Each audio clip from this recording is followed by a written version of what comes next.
요즘에 저는 이 두려움과 관계된 말씀들, 예를 들면 시편 56편 3절, 두려워하는 날에 내가 주를 의지하리이다. 또 디모데후서 1장 7절, 하나님이 우리에게 주신 것은 두려워하는 마음이 아니요 오직 능력과 사랑과 절제하는 마음이니. 또 로마서 8장 31절, 그런즉 이 일에 대하여 우리가 무슨 말하리요? 만일 하나님이 우리를 위하시면 누가 우리를 대적하리요? 이런 말씀들을 이제 두려움과 관계되는 연관 있는 말씀들을 찾아서 이제 묵상하고 또 그것을 돌아보고 생각하고 이런 시간을 이제 가끔씩 가집니다. 왜 이런 시간을 가지느냐 하니까 지금 코로나19가 장기화되면서 너무나 많은 성도님들 마음에 이게 도대체 언제 끝나는 건가, 이런 두려움이 엄습하고 있다는 것을 제가 듣기 때문입니다. 우선 그 식당을 포함해서 이 자영업을 하시는 성도님들이 너무나 경제적으로 어려움을 겪고 계시다, 이런 것들이 또 마음의 장래에 대한 근심과 두려움으로 연결되고 있다는 것을 잘 알고 있고요. 또 지난주에도 제가 텔레비전을 보다가 보니까 너무 많은 지금 식당들이 폐업을 한다는 겁니다. 손님이 없어도 이렇게 없을 수가 있나, 그러면서 6개월을 지금 참고 견뎠는데 이게 언제 끝날지 모르는 그런 절망적인 마음 때문에, 그래서 그 프로에서 폐업하시는 남자, 그 부부 중에 남자가 울먹울먹하고 눈물을 흘리고 이런 그 화면들을 보면서 오늘도 우리 성도님들 중에 이런 고통 중에 있는 분이 많으실 텐데, 그런 생각을 하니까 참 마음이 먹먹한 것을 경험을 했습니다. 이처럼 지금 경제적으로 고통당하고 이런저런 어려움을 겪고 자녀 문제로 지금 씨름하고 이런 것들도 우리를 두렵게 하지만, 무엇보다도 이 코로나19 이후로 상상을 초월하는 이 한국 교회를 향한 이 비난, 이것을 가지고 많은 목회자들이 지금 심히 두려워하고 있습니다. 아니 지금 이렇게 지금 복음을 전해야 되는 교회인데 이렇게까지 교회 이미지가 지금 땅에 떨어지는 걸 방치하면 되는 건가? 너무 많은 청년들이 지금 교회를 떠나고 있다고 통계가 그렇게 말을 하고 있는데 이거 지금 속수무책 아닌가, 이런 것들이 많은 목사님들을 지금 두렵게 만들고, 그건 저도 마찬가지입니다. 이렇게 온 나라적으로 지금 코로나19의 이 확산으로 인해서 참 두려움에 빠져 있는 그런 현실인데요, 분당 우리 교회 성도님들은 우리 교회가 져야 될 이 사명의 무게 때문에 또 다른 차원의 두려움도 지금 같이 느끼고 있는 상황 아니겠습니까? 예를 들면 1만 순도 파송 운동, 이제 시간이 점점 다가가고 이제 이거 진짜 이게 현실이네, 그러다 보니까 많은 성도님들이 지금 장래를 두려워한다는 겁니다. 이제 겨우 이 교회에 적응하고 정착하고 좀 은혜를 누리나 했더니 또 떠나야 되나? 어디로 가야 되지? 이런 것들 때문에 지금 성도님들이 내면에 그 내재된 불안과 두려움이 크시다, 그런 이야기를 들을 때마다 저도 참 마음이 아프지만, 사실은요 이런 두려움의 문제로 따지자면 분당 우리 교회에서 제가 가장 큰 두려움에 빠져 있을 것입니다. 과연 이제 이 30개 교회로 분립하는 이 과정이 은혜롭게 잘 될 것인가? 외부에서 15 목사님이 우리 성도님들을 섬기고 목양할 때 정말 이 차질없이 잘 될 것인가? 이런 마음의 염려와 두려움은 피할 수가 없습니다. 드림센터 사회 환원 문제도 저에게 만만치 않은 두려움이에요. 과연 성도님들이 허락해 주셔서 지금 진행은 하고 있지만, 저 드림센터를 진짜 우리가 어딘가에 기증을 했을 때 정말 우리가 원하는 대로 다음 세대를 살리는 일에 이 쓰임을 받을 수 있을 것인가, 그런 것에 대한 염려와 두려움이 인간적으로 제 안에 일어나는 것을 부인할 수가 없습니다. 가평 우리 마을에 대한 두려움도 사실은 굉장히 저를 압박하는 것 중에 하나입니다. 너무 많은 전문가들이 도와주시고 최근에는 이랜드라고 하는 고마운 기업까지 가세해서 도와주는 상황이지만, 그럼에도 불구하고 여전히 제 마음에는 진짜 이 가평 우리 마을이 약자들과 지친 자들의 영혼의 쉼터가 될 수 있을까? 꼭 그렇게 돼야 되는데 이런 것들이 제 마음에 두려움으로 자리를 잡다가 보니까, 그러다 보니까 이제 이 염려와 두려움과 관계되는 말씀들을 찾아서 묵상을 하고 또 거기서 원리를 찾고 이런 일들을 하게 되더라는 것입니다. 제가 오늘 본문을 그 설교 말씀으로 선택한 배경도 마찬가지입니다. 지금 오늘 본문의 주인공 야곱이 굉장히 두려움에 빠져 있습니다. 심한 두려움에 빠져 있습니다. 본문 창세기 32장 6절 7절입니다. 사자들이 야곱에게 돌아와 이르되 우리가 주인의 형 에서에게 이른즉 그가 400명을 거느리고 주인을 만나려고 오더이다. 야곱이 심히 두렵고 답답하여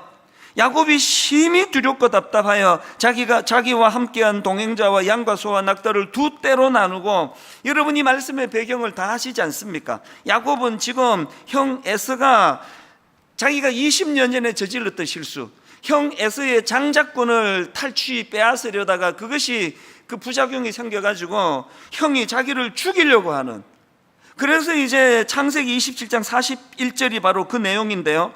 그 아비가 야곱에게 축복한 그 축복을 인하여 에서가 야곱을 미워하여 심중에 이르기를 아버지를 곡할 때가 가까웠은즉 내가 내 아우 야곱을 죽이리라. 이렇게 형의 살해 위협 속에서 야반 도주하듯이 이 집과 고향을 떠나가지고 그렇게 그 타향살이를 시작한 게 20년이 지났습니다. 그 긴 세월을 객지에서 보낸 야곱이 나는 이제 고향으로 돌아갈 것이라고 이제 결단을 하고 고향으로 가고 있는 여정길 아닙니까? 지금 고향을 향해 가고 있는 야곱에게 누가 제일 많이 신경을 쓰였겠습니까? 당연히 형 에서죠. 과연 형이 나를 어떻게 대할까? 예전처럼 나를 죽이려고 하는 마음이 변함이 없으면 어떡하지? 바뀌었겠지? 이런 온갖 그 상상력을 가지고 불안해하고 있던 야곱에게 끔찍한 소식이 들리는 겁니다. 형 에서가 무장한 장정 400명을 데리고 지금 장정 400명을 거느리고 자기를 만나러 온다. 이런 소식이 전해지니까 이제 이것이 야곱으로 하여금 두려움에 휩싸이게 만든 겁니다. 여러분, 이 야곱의 두려움과 답답함을 이해할 수 있는 거 아닙니까? 누가 이런 두려움에 빠진 야곱을 보고 하여튼 저 사람은 소심하다고 그것 갖고 저러냐고 이렇게 말할 사람 아무도 없습니다. 이건 너무 타당한 두려움이에요. 그런데 제가 그 문제 제기하는 게 뭐냐면요, 그 야곱의 두려움이 너무나 타당한 두려움 맞는데요, 그런데 신앙인의 관점으로 봤을 때 오늘 본문에 야곱이 잘못한 치명적인 한 가지 잘못이 있습니다. 그게 뭐냐 하니까 지금 야곱은 그 머리에 온통 400명을 거느리고 오는 형 에서밖에 담겨 있지 않는 겁니다. 이게 치명적인 잘못이라는 겁니다. 아니 이게 왜 문제가 되지? 그 마틴 로이드 존슨 목사님이 쓴 구약에서 찾은 복음이라는 책에서 이 질문에 대한 답을 잘 설명하고 있습니다. 한번 들어보십시오. 야곱은 형 에서가 자기 재산을 빼앗을지 모른다, 내 처자식을 죽일지 모른다, 나까지 죽일지 모른다. 야곱은 지금 이런 것들이 위험한 상황이라 생각했습니다. 그런데 하나님은 말씀하십니다. 사랑하는 야곱아, 네가 필요한 건 에서와 화해하는 것이 아니라 나와 화해하는 것이다. 야곱아, 너는 가장 큰 위험이 무엇인지 모르고 있다. 네가 진짜 고려해야 하는 것은 에서가 아니라 하나님이다. 여러분 이 포인트를 아시겠습니까? 육신을 가지고 있기 때문에 그렇게 위협적으로 장정 400명을 이끌고 오는 형 에서에 대하여 아무렇지도 않을 수는 없습니다. 그러나 신앙인으로서 어떻게 눈에 보이는 형 에서만 바라볼 수 있느냐는 겁니다. 야곱이 어쩔 수 없는 연약함으로 형 에서가 보여질 때 이런 상황에서 일하시는 여호와 하나님, 그 하나님에 대한 기대하는 마음과 그 하나님의 신실하심을 바라볼 수 있는 눈, 이 두 가지가 같이 작동이 돼야 되는 거 아닙니까? 여러분 20년 전에 자기 장교를 믿으며 형을 속이고 아버지를 속여 먹다가 그게 부작용이 돼가지고 지금 민낯이 다 드러나, 그래서 야반 도주하듯이 그렇게 도망치던 과정에서 광야에서 돌을 베개하고 누워있는 비참한 자기를 만나주신 그 하나님, 그 하나님이 지금 오늘 본문에서 야곱 머리에서 떠올려져야 되는 거 아닙니까? 그가 20년 전에 그 광야에서 너무너무 감격해서 외쳤던 그 선포, 창세기 28장 16절입니다. 야곱이 잠이 깨어 이르되 여호와께서 과연 여기 계시거늘 내가 알지 못하였도다. 이 감격의 선포가 어떤 맥락에서 나왔는지를 아셔야 됩니다. 바로 앞인 창세기 28장 15절의 내용이 이렇습니다. 내가 너와 함께 있어 너가 어디로 가든지 너를 지키며 너를 이끌어 이 땅으로 돌아오게 할지라 내가 너에게 허락한 것을 다 이루기까지 너를 떠나지 아니하리라. 왜 이 말씀이 떠오르지를 않느냐는 겁니다. 여러분, 이 15절을 강조점을 달리한 내용을 다시 한번 보십시오. 화면으로. 내가 너와 함께 있어. 내가 너와 함께 있어. 그 다음 보세요. 너가 어디로 가든지 너를 지키며 너를 이끌어 이 땅으로 돌아오게 할지라.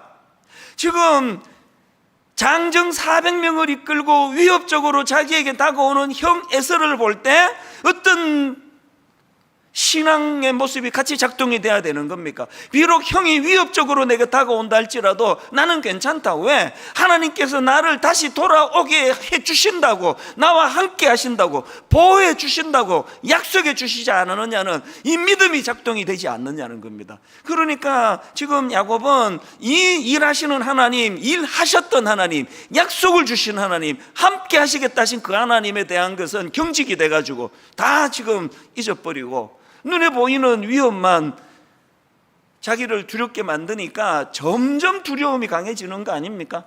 여러분, 이게 딱 지금 코로나19를 맞은 민낯이 다 드러난 우리의 모습 아닙니까? 믿음이 작동이 되지 않는데 그 믿음 좋음이 무슨 소용이 있느냐고요. 지난주 말씀드렸잖아요. 안식월을 가지던 우리 부교육자가 그 안식월을 가지는 과정 속에서 그동안 내가 참 충성했던 이게 도대체 뭔가? 그래서 종땡 치면은 침이 흐르는 그런 본능만 의지하고 사는 그 강아지와 같은 내 존재가 너무 초라하다는 그런 고백을 하면서 제가 지금 기억하기로 그것 때문에 이분이 아파하고 신음하면서 금식하며 하나님께 매달리며 은혜를 구하는, 이게 신앙인의 모습 아닙니까? 오늘 본문의 가장 중요한 포인트는요, 그렇게 야곱이 두려움에 휩싸였다, 이게 포인트가 아닙니다.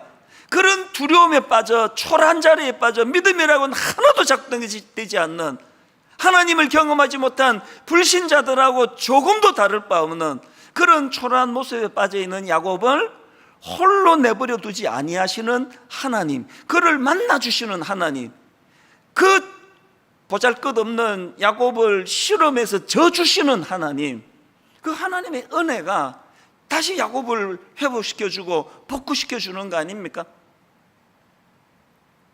이 감격을 야곱은 이렇게 노래합니다. 창세기 32장 30절. 그러므로 야곱이 그곳 이름을 브니엘이라 하였으니 내가 이르기를 내가 하나님과 대면하여 보았으나 내 생명이 보존되었다미더라. 나는 그 절망적인 밤에 야복나루에서 여호와 하나님을 만났다. 그 하나님이 나를 다시 한번 두려움에서 벗어나 달려갈 수 있도록 그 은혜를 주셨다. 저는 오늘 본문 말씀을 여러 번 묵상을 하면서 마음의 소원을 가집니다. 지금 코로나19 때문에 너무 많은 성도님들이 마치 야복나루 앞에 서 있는 야곱처럼 두렵고 불안한 시간을 가지고 있는데, 하나님 저들 뇌리 속에 이 두렵고 불안한 코로나19만 머리에 꽉 차 있는 것이 아니라 오늘도 일하시는 하나님,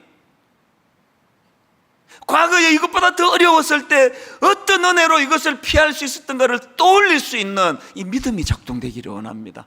그래서 그 믿음이 작동됨으로 말미암아 이 코로나19가 다시 한번 하나님이 우리를 어떻게 인도하시고 도우시는가를, 그래서 우리도 이 코로나19를 야곱이 그곳 이름을 브니엘이라 하였으니, 브니엘이라 하였으니 내가 하나님과 대면하여 보았다.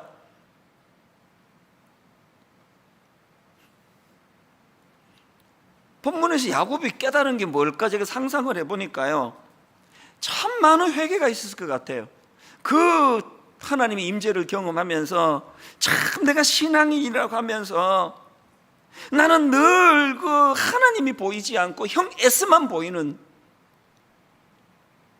내게 그동안 하나님은 그저 내가 필요할 때 복이나 주시는 어떤 강력한 힘, 막연하고 추상적인 힘, 썩썩썩 문지르면은 알라딘의 마술 램프가 펑 하고 나와가지고 주인님 뭐 도와드릴까요? 그 사람 그 진이의 실체 존재 이런 데 관심이 하나도 없고 그냥 내 어떤 소음만 들어주는 어떤 실체가 좀 누군지 잘 모르는 막연한 어떤 힘. 야곱이 그동안 하나님을 그런 존재로 인식하고 살았다면 이제 여러분 그 브니엘에서의 하나님의 임재를 경험하면서 야곱은 하나님의 인격자 되시는 하나님을 경험한 거 아닙니까? 그 하나님을 대면한 거 아닙니까? 하나님은 정말 내 삶에서 내가 홀로나마 두려운 밤을 보낼 때 정말 실제적으로 나와 교제할 수 있는 인격을 가진 나의 하나님 아버지가 되시는 분이시다. 코로나19에서 여러분 이 사실을 반드시 경험하셔야 합니다. 이런 관점으로 보면요, 크리스천은 딱 두 종류입니다. 오늘 본문으로 말하면 야복나루에서의 하나님을 경험하기 이전의 크리스천, 야복나루에서 하나님을 경험한 이후의 크리스천. 사실 야곱의 삶도 그렇게 나눌 수 있습니다. 여러분은 어느 부류에 속하는 크리스천이십니까? 우리가 알아야 되는 게 뭐냐? 기독교는요 어떤 윤리나 도덕이나 철학이 아니고요, 우리 기독교는요 실제 하시는 그 하나님을 인격적으로 만나 그 하나님과 인격적으로 교제하는 신앙 공동체라는 사실입니다. 오늘 여러분 코로나19가 문제가 아니고 너무너무 탄식하고 답답한 거는 오늘 교회를 수많은 신자들이 이런 관점으로 바라보지 않는다는 겁니다. 제가 오늘 설교 제목을요, 두려울 때 하나님께 집중하기, 이렇게 정하지 않았습니까? 제가 앞에서 읽어드린 시편 56편 3절, 두려워하는 날에 내가 주를 의지하리이다, 이걸 제가 세 번역으로 3절까지를 보니까 너무너무 생생한 겁니다. 자, 세 번역으로 보십시오. 두려움이 온통 나를 휩싸는 날에도 나는 오히려 주님을 의지합니다. 나는 하나님의 말씀만 찬양합니다. 내가 하나님만 의지하니 나에게는 두려움이 없습니다. 그 다음 보세요. 육체를 가진 사람이 나에게 감히 어찌하겠습니까? 오늘 본문에 이 야곱을 향한 하나님의 말씀같이 느껴지지 않습니까? 육체를 가진 사람이 나에게 감히 어찌하겠습니까? 그렇기 때문에요, 여러분 코로나19 이 상황, 우리 내면의 두려움이 엄습해오는 이 상황에서 우리는 인간이라 그 두려움을 떨칠 수 없습니다. 저도 고백했지 않습니까? 저도 두려움이 많은 사람이에요. 그러나 두려움이 밀려올 때 바로 작동이 돼야 되는 건 우리의 믿음이 작동이 되는 겁니다. 인격적인 하나님께서 오늘도 나를 위하여 일하기 시작하시겠구나.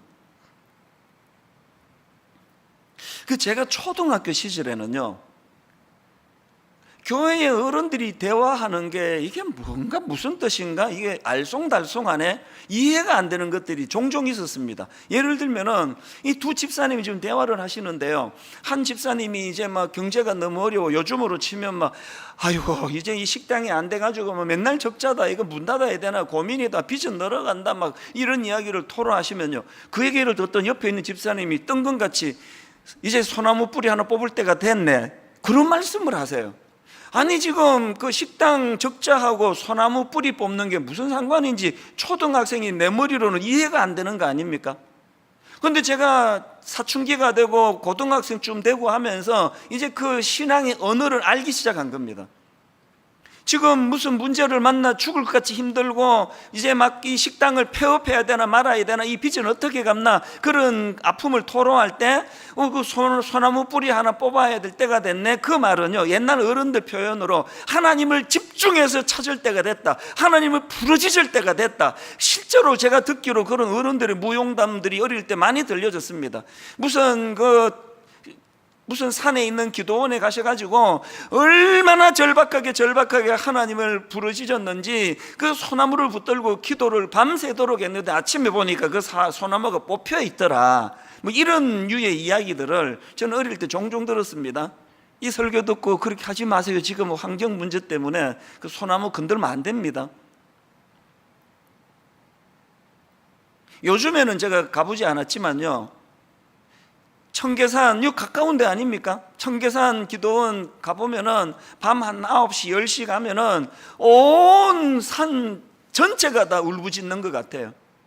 너무너무 갈급하게 복잡한 기도 안 합니다. 주여 은혜를 주옵소서, 주여 불쌍히 여겨주시기를 원합니다. 처절하게 밤새 하나님을 부르짖는 그 많은 어른들의 그 외침이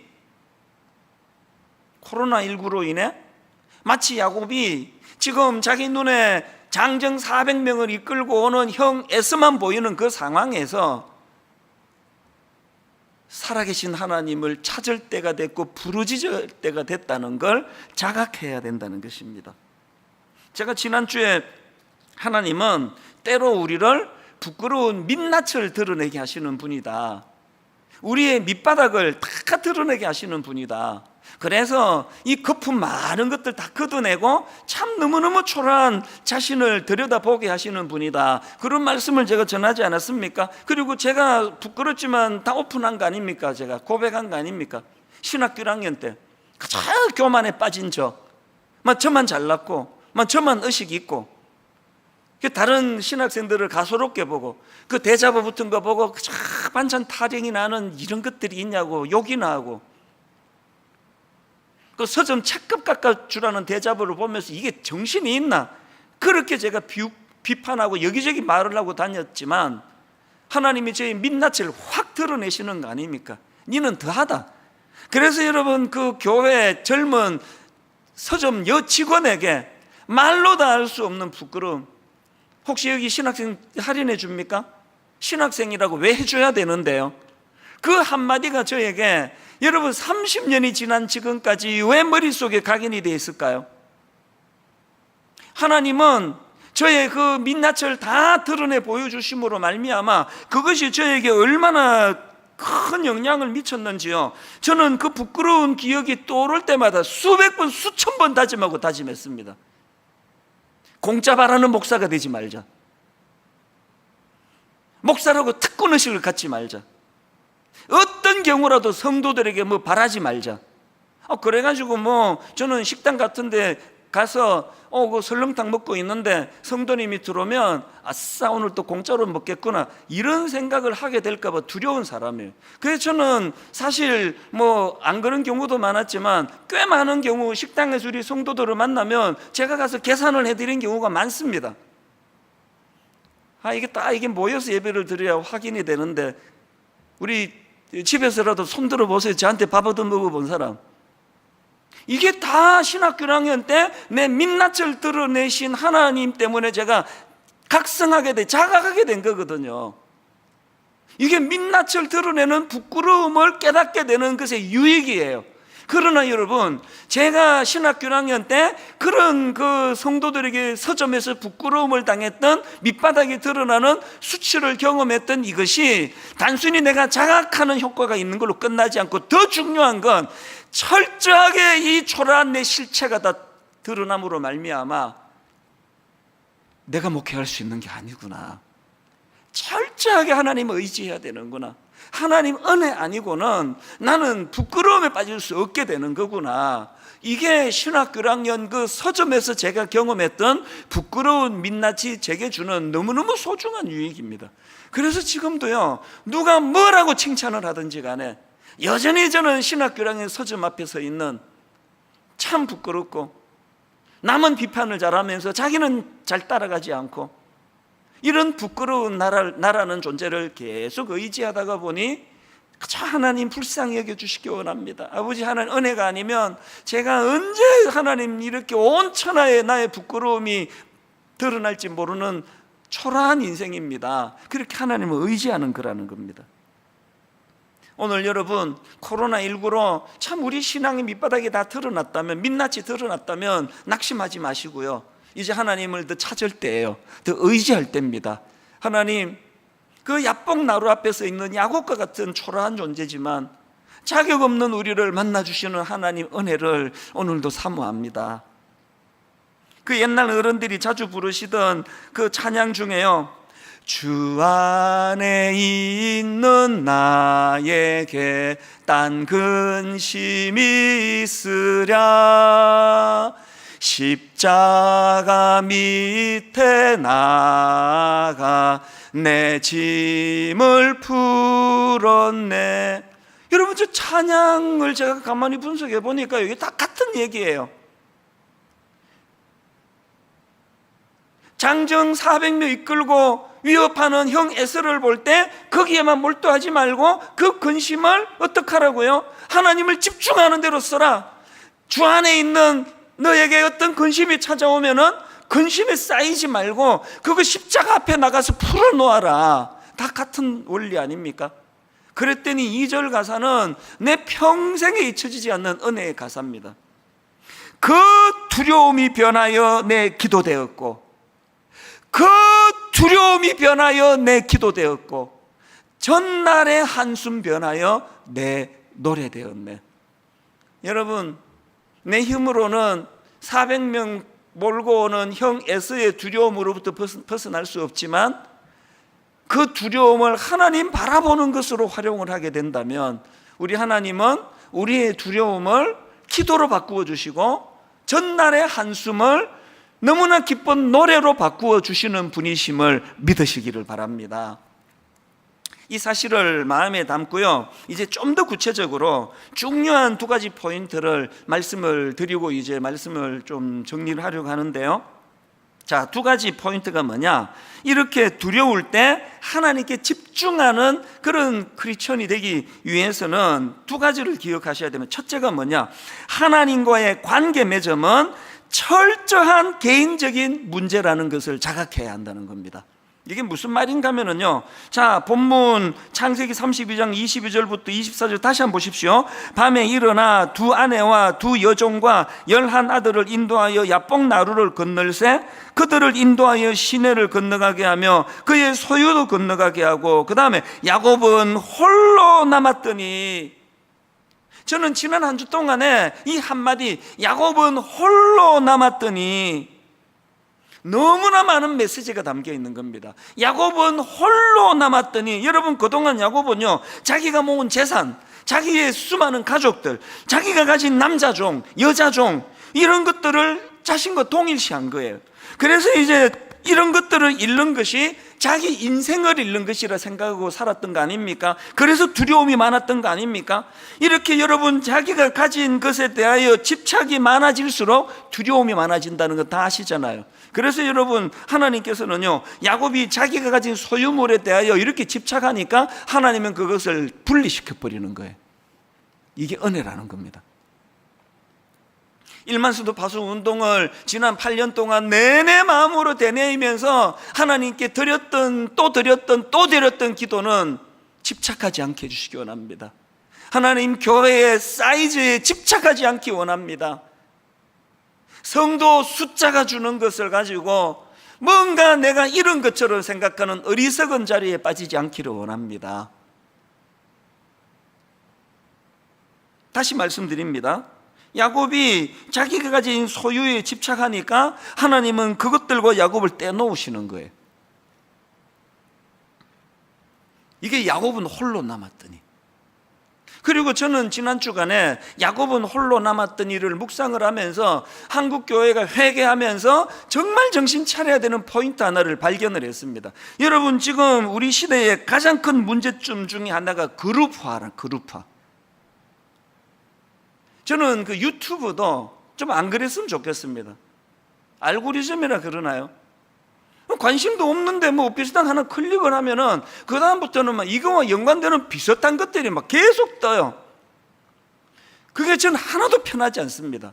점점 나랑 같은 색깔, 점점 내가 좋아하는 거, 나를 좋아하는 사람, 이런 사람들만 모이게 만드는 이 그룹화가 신앙생활에 너무나 이게 나쁜 영향을 미친다는 겁니다. 지난주에도 말씀을 드리지 않았습니까? 지금 많은 담임 목사님들이 몸살을 앓고 계시다는 거예요. 아니, 그 교회가 성도들이 주 안에서 성령 안에서 하나가 돼야 되는데 자꾸 두 표로 나누어지는데 뭐가 그렇게 괴로우냐? 계속 이쪽 분들이 와가지고, 아니 왜 목사님은 광화문 집회 집회편에 서서 설교하지 않았냐고, 왜 광화문 이야기를 안 하시느냐고 막 그렇게 따지시고, 좀 있으면 저쪽 편에 분들이 와가지고 아니 목사님은 광화문 집회를 왜 비판하지 않습니까? 광화문 집회를 그 목사를 왜 비판하지 않습니까? 목사님도 같은 생각입니까? 막 이렇게 공격을 해와가지고 막 너무너무 힘들다는 거예요.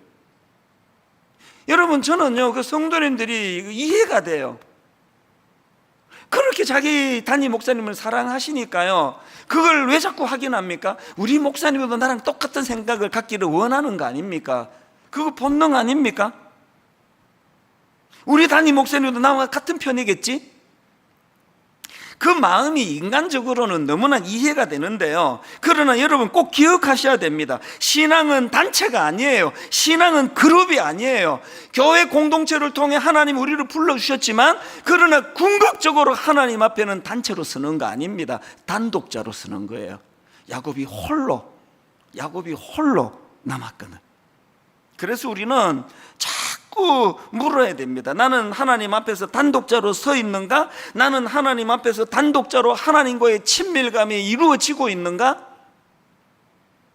좋은 교회 다닌다고 내가 좋은 신자가 아니라는 거. 사도 바울의 위대함이 로마서 7장 24절에 있습니다. 오호라, 나는 곤고한 사람이로다. 이 사망의 몸에서 누가 나를 건져내랴. 수많은 사람들이 사도 바울을 에워싸고 위대한 지도자로 인정하고 사도 바울 그렇게 칭송하고 있지만, 사도 바울은 그 그룹을 자기 신앙에 도입하지 않았습니다. 사도 바울은 늘 하나님 앞에 단독자로서, 그래서 이런 처절한 고백이 일어나는 거거든요. 이런 점에서 저는 로이드 존스 목사님의 이 지적이 너무나 마음에 와닿습니다. 제가 보기에 이 시대를 살아가는 우리에게 시급한 것은, 그 다음 들어보세요. 제가 보기에 이 시대를 살아가는 우리에게 시급한 것은, 교회 밖에 있는 세상은 몹시 신경 쓰면서 자기 자신은 전혀 신경 쓰지 않은 사람이 너무 많다는 것입니다. 교회 밖에 있는 세상은 몹시 신경 쓰면서 자기 자신은 전혀 신경 쓰지 않는 사람이 너무 많다는 것입니다. 우리는 자신부터 살펴야 합니다. 아니, 로이드 존스 목사님이 오늘 한국 교회를 들여다보고 이분 돌아가셨는데, 영국 분인데 오늘 이 한국 사회를 들여다보고 한국 교회를 들여다보고 계시는 것 같습니다. 지금 여러분 밖에 있는 세상에는 몹시 신경을 쓰면서 자기 영혼이 어떠한 데 대해서는 무관심한 사람이 너무 많다는 탄식이 나와야 되는 거 아닙니까? 여러분, 하나님 앞에서 홀로 서는 겁니다. 단독자로 서는 겁니다. 하나님 앞에 단독자로 나는 하나님과의 친밀감이 어느 정도 깊이 이루어지고 있는가?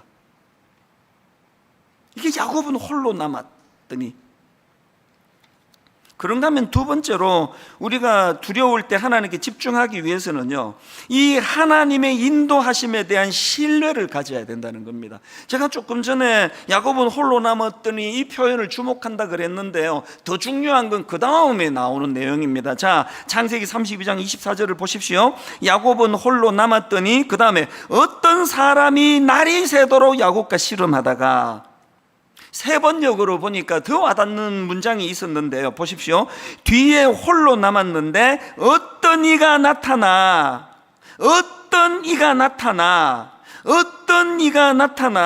여러분, 제가 방금 신앙은 홀로, 신앙은 단독자로 서는 것이라 말씀드렸지만, 동시에 여러분, 우리가 그렇게 하나님께 단독자로 섰을 때 어떤 이가 나타나, 이 의미를 여러분 아십니까? 우리가 기억해야 되는 건요, 두려울 때 우리가 하나님을 집중해야 된다, 하나님을 찾아야 된다, 이런 표현들은 온전한 표현이 아닙니다. 편의상 그렇게 그냥 쉽게 그냥 툭툭 던지지만 정확한 표현이 아니에요. 여러분, 두려울 때는 하나님이 찾아주시는 거예요. 우리가 두려워할 때 하나님이 우리를 찾아주시는 겁니다. 그래서 오늘 설교 제목을요, 두려울 때 집중하기, 이렇게 제가 정했지만, 뭐 설교 제목을 너무 길게 할 수 없어가지고 축약해서 정했지만, 사실은 오늘 설교 제목은 이렇게 해야 타당한 겁니다. 오늘 설교 제목입니다. 두려울 때는 찾아주시는 그 하나님께 집중하기. 이게 제가 원했던 풀로 풀어서 설교 제목입니다. 두려울 땐 찾아주시는 그 하나님께 집중하기. 저는 이 두려움에 빠진 야곱을 찾아주시는 하나님, 어떤 이가 나타나, 이 표현을 자꾸 묵상하다가 보니까요, 오래전에 나온 책입니다. 박영선 목사님이 쓰신 하나님의 열심, 제 기억에 제 대학생 때 나온 책 같아요. 그 책을 오랜만에 꺼내놓고 읽으면서 얼마나 은혜를 받았는지 모릅니다. 그런가 하면은 이사야 9장 7절, 그 정사와 평강의 더함이 무궁하며 또 다윗의 왕좌와 그의 나라에 군림하여 그 나라를 굳게 세우고 지금 이후로 영원히 정의와 공의로 그것을 보존할 것이라. 만군의 여호와 하나님이 이를 이루시리라. 이사야 37장 32절, 이는 남은 자가 예루살렘에서 나오며 피하는 자가 시온산에서 나올 것임이라. 만군의 여호와의 열심히 이를 이루시리라. 만군의 여호와의 열심히 이를 이루시리라. 여러분, 야곱이 홀로 남았더니 어떤 이가 나타나 야곱을 붙잡고 동이 탈 때까지 씨름하며 그 가소로운 야곱에게 져 주시는 그 하나님의 은혜. 코로나19가 하나님의 열심을 맛보는 도구가 될 줄로 믿습니다. 우리의 불신앙을 회개하면서, 그래서 여러분, 야곱이 아무리 그 형 에서가 400명 끌고 오는 것이 자기에게 위협이 되었다 할지라도요, 야곱은 그것만 몰두해서는 안 되고 20년 전 베델에서 홀로 광야에 던져졌을 때 자기를 만나준 그 하나님을 떠올렸어야 되고요. 저는 이것과 관련해 가지고 명언 하나를 메모해 놓고 있는데요, 두려움의 반대는 용기가 아니라 감사이다. 두려움의 반대는 용기가 아니라 감사이다. 코로나19로 용기 내려고 애쓰지 마세요. 우리 그렇게 못합니다. 감사하시는 거예요. 무얼? 이거보다 더 어려웠을 때에 하나님이 어떻게 나타나 찾아주시고, 하나님이 어떤 은혜를 우리에게 베풀어 주시고, 이거보다 더 절망적일 때 피할 길을 어떻게 해주셔서 내가 여기까지 오게 되었던가. 다시 말씀드립니다. 두려움의 반대는 용기가 아니라 감사이다.